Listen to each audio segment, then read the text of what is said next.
Men are less likely to seek help for mental health problems due to societal pressures and stigma that come with it.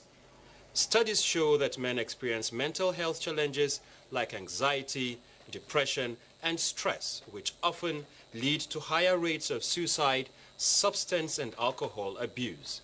In Nigeria, government at all levels have adopted the National Mental Health Policy since 1991, which serves as a foundation for reforms in mental health. There is also National Suicide Prevention Strategic Framework 2023 to 2030, which aims to reduce suicide rates and address mental health challenges, particularly among young people. On Panorama today, we shall take a look at the impact of societal pressures that lead to mental health breakdown amongst men, societal construct that makes it a taboo for a man to display certain emotions, and the level of awareness among the menfolk themselves. You can follow this news broadcast live on our website at nta.ng/live and on our other social media handles displayed right on the screen. I'm Awal Yusuf Jibo. Thank you for joining us.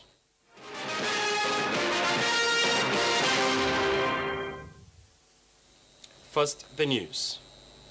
President Bola Tinubu has been honored with the highest national award in St. Lucia, Knight Commander of the Order of St. Lucia. Governor General of St. Lucia, Cyril Errol Charles, conferred the honor on President Tinubu for his role in establishing formal relations with his country and members of the Organization of Eastern Caribbean States.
Still on the president's visit, Nigeria and St. Lucia have taken significant steps to deepen their diplomatic relations during a high-level meeting on the sidelines of President Bola Tinubu's state visit to the Caribbean nation. Nigeria's Minister of Foreign Affairs, Yusuf Tugar, held discussions with St. Lucia's Minister for External Affairs, International Trade, Civil Aviation and Diaspora Affairs, Alva Romanus Baptiste, to explore avenues for enhanced cooperation. In a statement by his media aide Al-Qasim Abdulkadir, Tugar welcomed the imminent formalization of full diplomatic relations between the two countries. Currently, Nigeria's High Commission in Port of Spain, Trinidad and Tobago is to provide interim diplomatic and consular services for St. Lucia. Tugar proposed a structured partnership between Nigeria's Technical Aid Corps NTAC and St. Lucia's Political and Economic Cooperation Development Division to facilitate knowledge exchange and capacity building.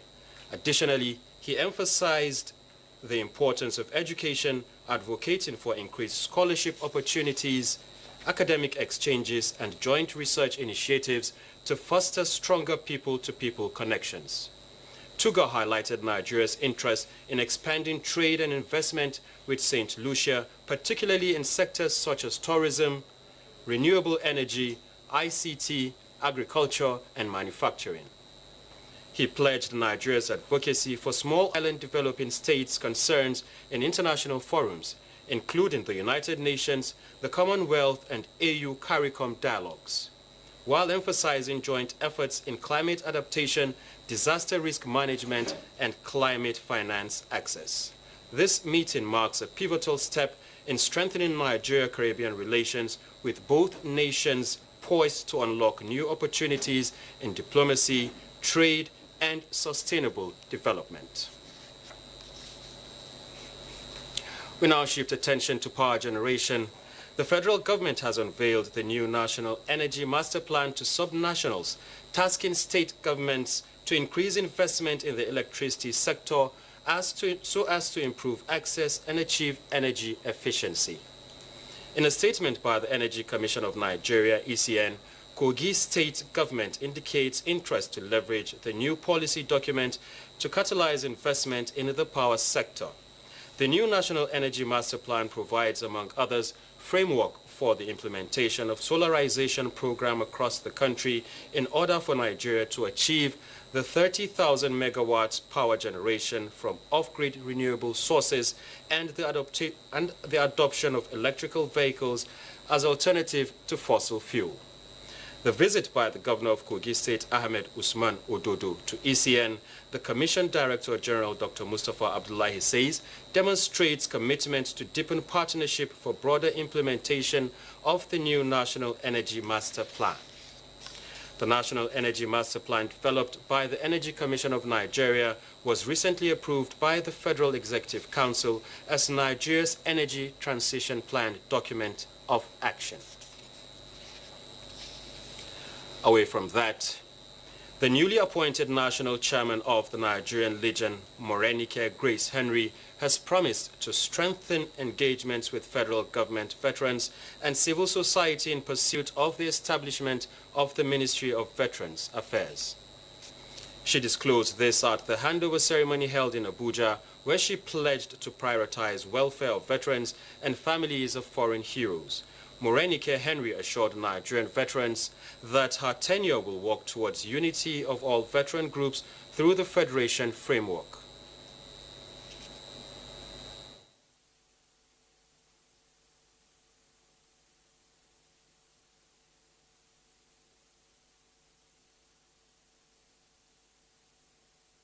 I'm standing before you today with this commitment.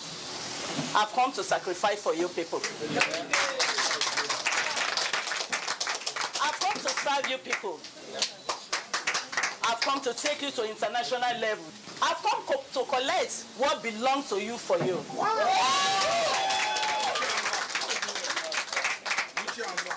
And I will also want you people to support me.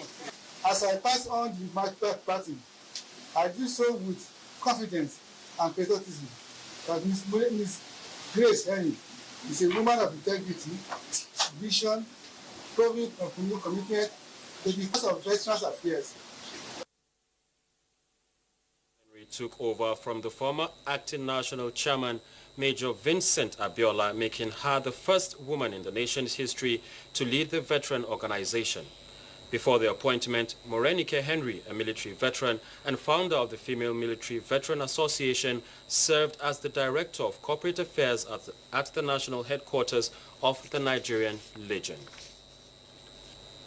And now to health.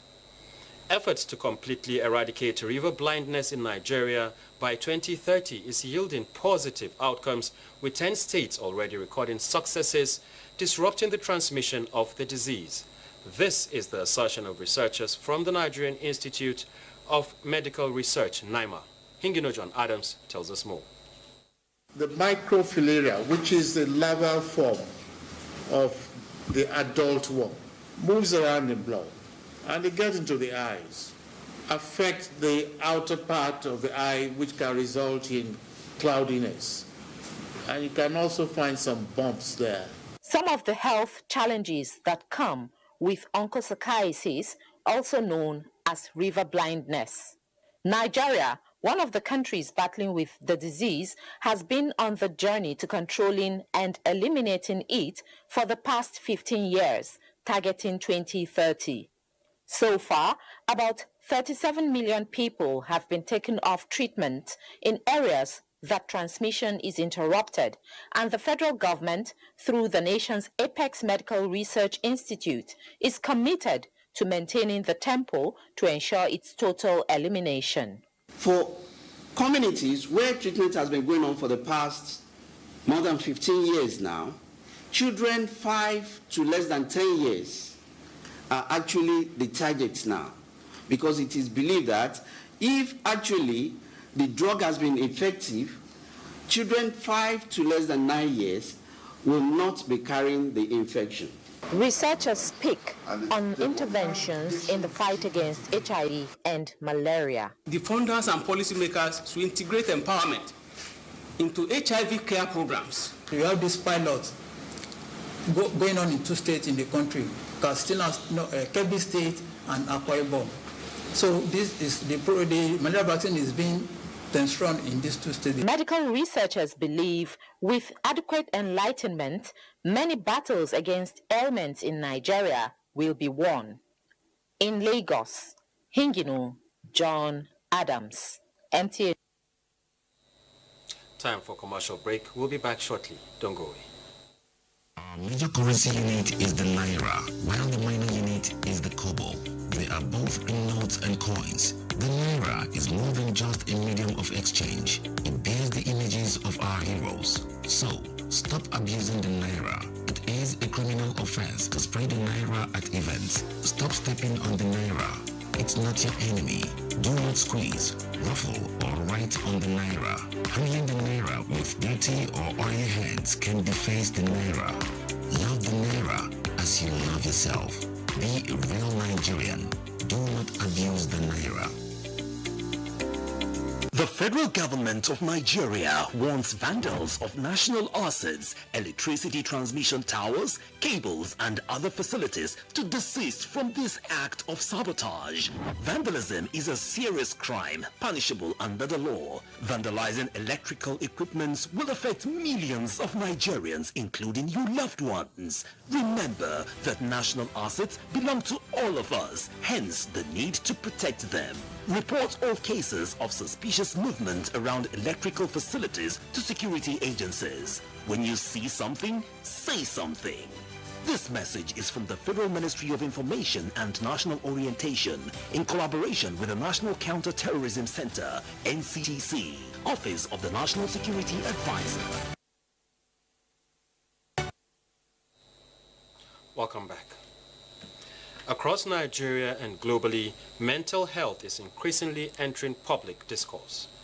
However, despite this trend, men are still less inclined to speak up, seek support, and even acknowledge they are struggling.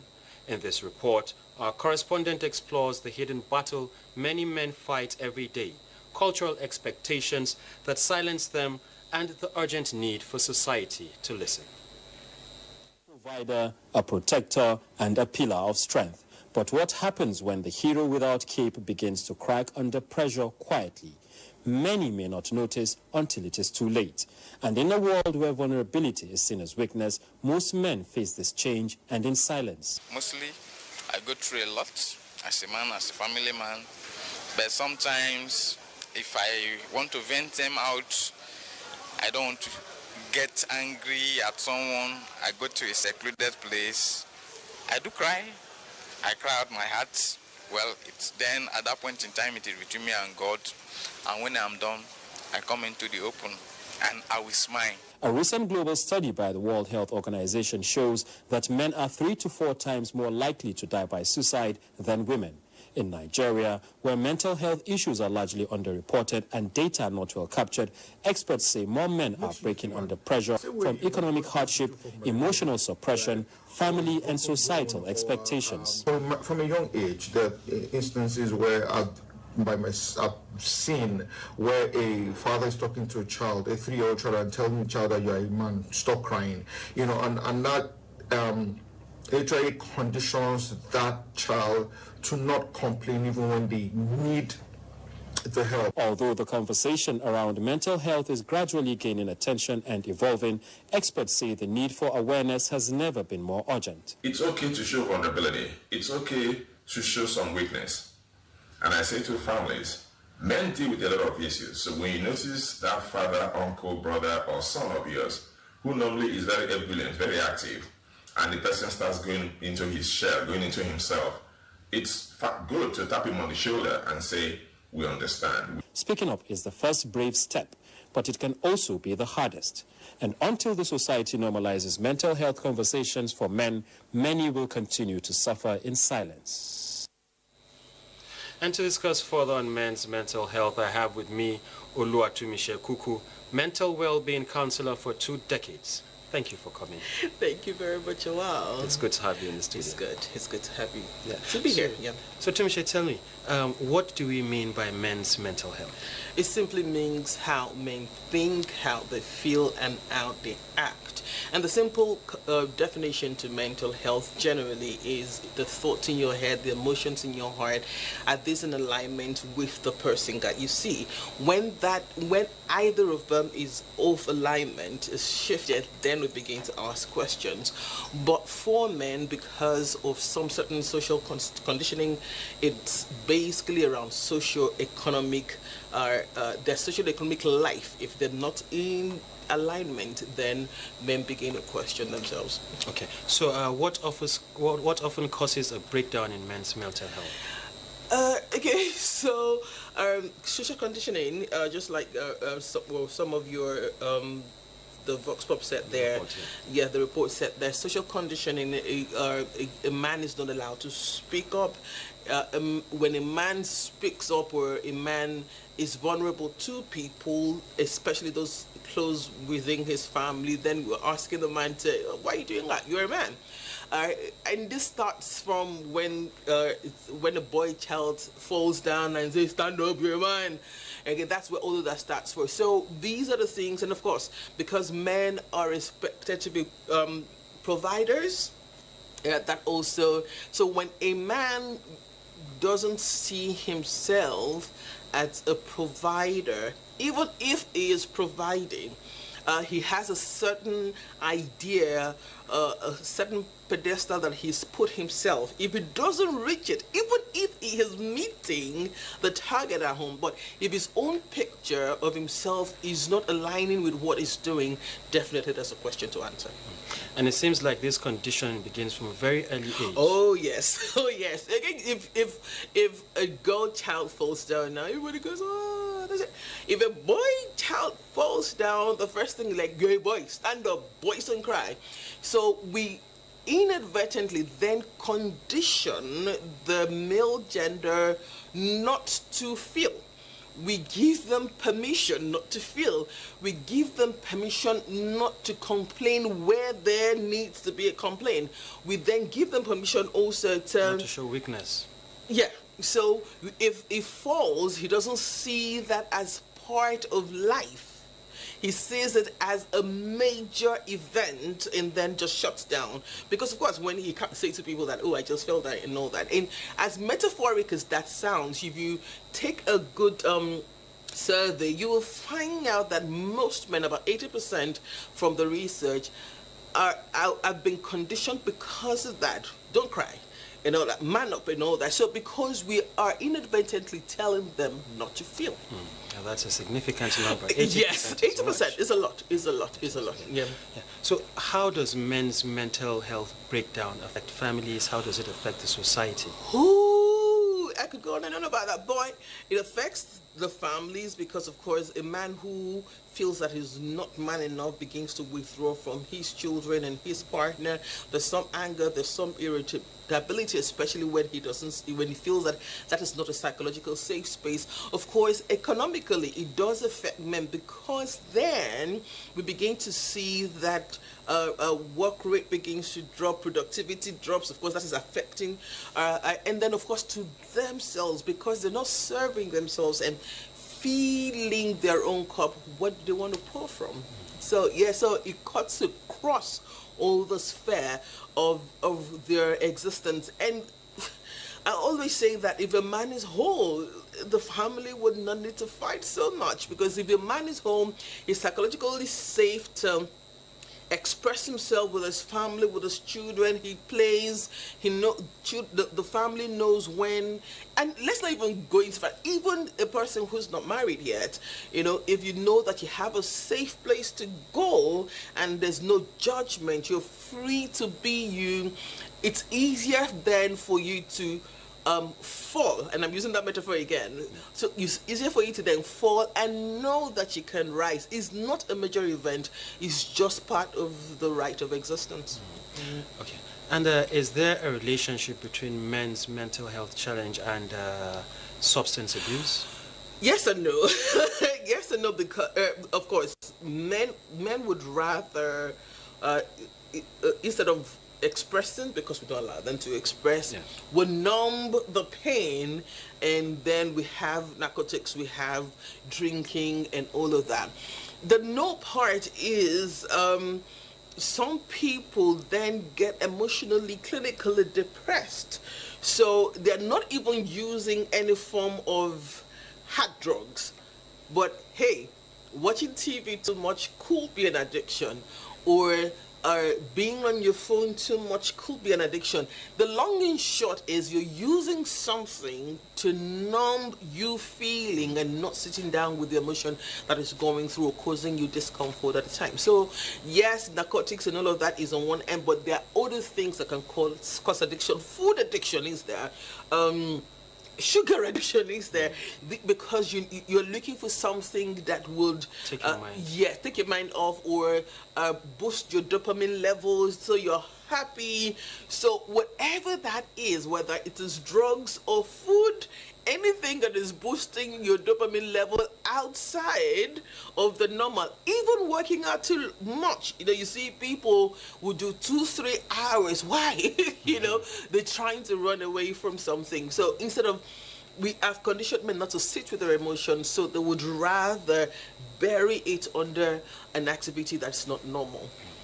And some men fail to acknowledge that, or even agree that they face some form of mental health challenge. They often cover it up with, I'm okay, I am fine. Are there indications that we should look out for? If he was not irritable before and it becomes irritable, slow down, ask him. Don't just ask how are you, ask, are you really okay? If it's someone who is always joyful, and then you see that they are beginning to withdraw, ask questions. And the thing here is not just us asking questions, are they safe enough that they can ask these questions? So that is the thing here. So when he's being reckless, a person that was quite straight line before, and then just like, it's no longer, it's just like, okay, I'm going to drink tonight, or I'm going to drive at 180. So when the norm begin to shift, a person who would sleep 4 hours is fine and then is sleeping 10 hours. A person who is sleeping 6 hours and is fine is surviving on 2 hours. Something is wrong. Something is wrong. Okay. And how can men's mental health problems be treated? I'm not a psychiatrist, but the best way, I personally think that the best way is to create a psychological safe space for men.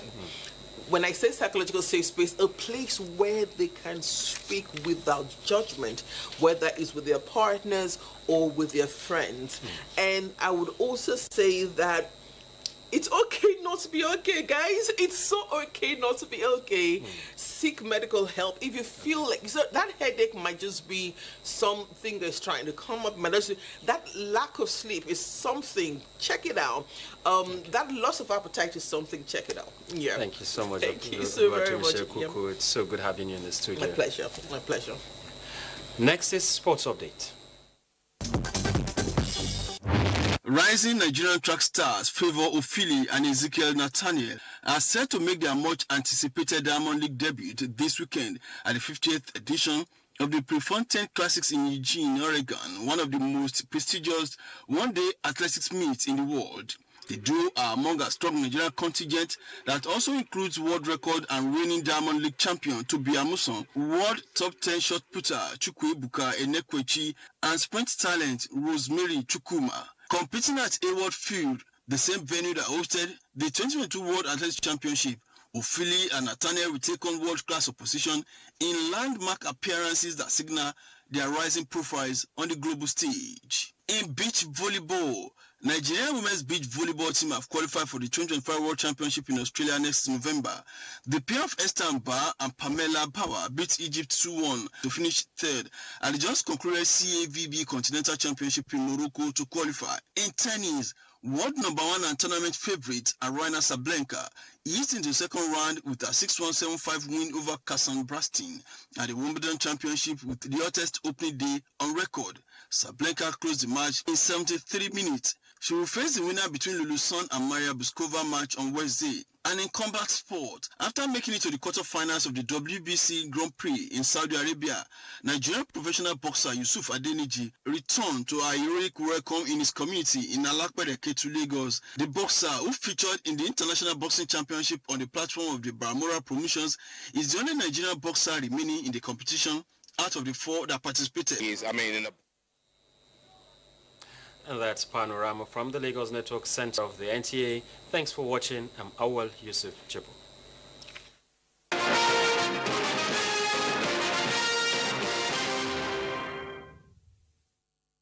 Social media as a channel of communication is inherently harmless.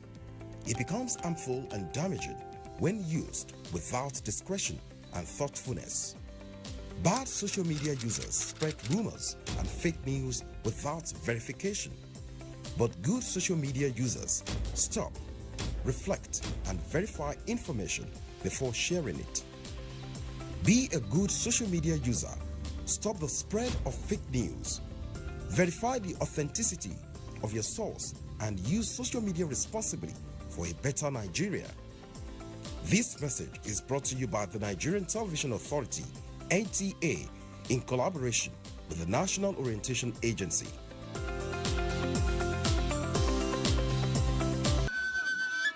Embrace the wisdom of our ancestors as we explore the timeless wisdom of Nigerian proverbs. Proverbs are palm oil with which words are written. Kola nuts last long in the mouths of those that values it. He who thinks is leading when no one follows is just taking the walk. No matter how hot your anger, it cannot cook here. Nigerian proverbs, timeless lessons from our ancestors.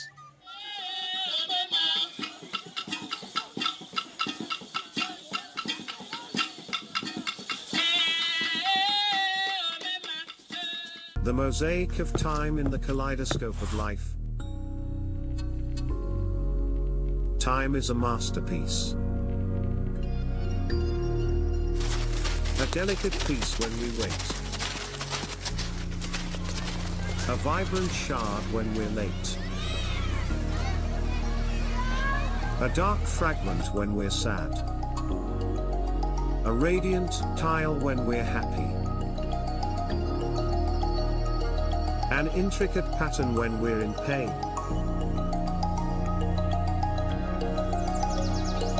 A long, winding thread when we're bored. But time's mosaic is crafted by our hearts and our minds, not by clocks. So piece together your time wisely.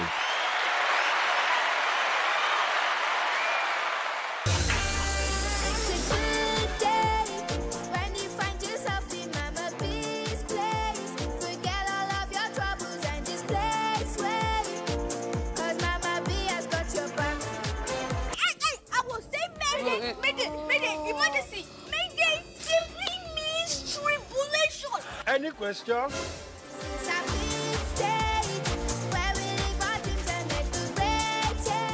With time, we face time. Then we now put Rodo in his mouth. Get me amala with plenty meat, the way I like it. Assorted though.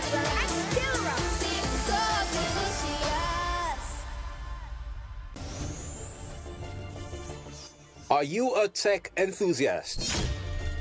Perhaps you want to know more about the devices and gadgets you use.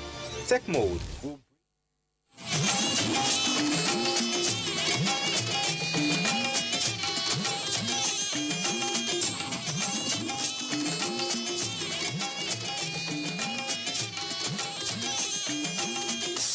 This is the network service of the NTA.